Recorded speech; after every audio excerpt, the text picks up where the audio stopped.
คนอย่างฉันมันไม่สำคัญและฉันไม่คู่ควรเพราะเธอหันมายิ้มพบสบตาเท่านั้นฉันก็ชื่นใจหลับตาลงเมื่อใด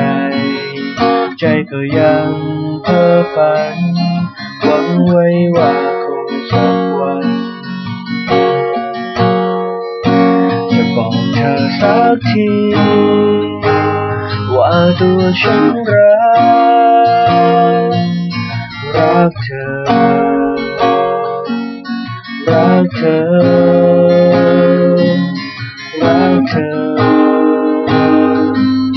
รักเสมอตลอดไป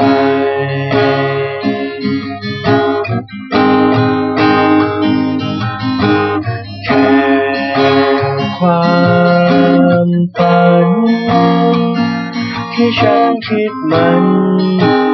คิดไปฝ่ายเดียวส่งยิ้มมาได้ไหมส่งยิ้มมาก็พอส่งยิ้มมาให้ฉันก็สุขหัวใจเกิน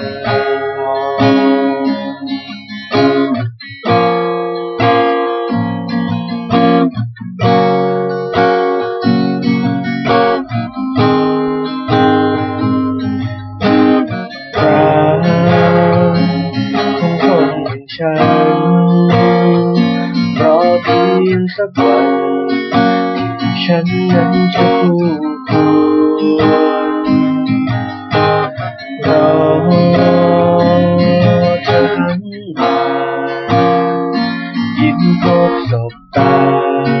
เท่านั้นฉันก็ชื่นใจ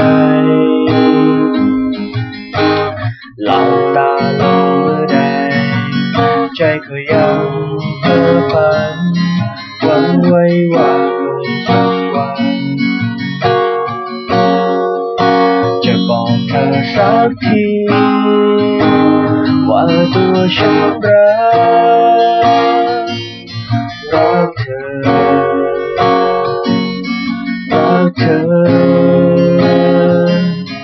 รักเธอรักเสมอตลอดไป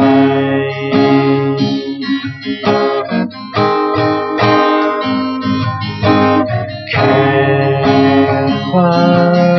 มฝันที่ฉันคิดมันคิดไปฝ่า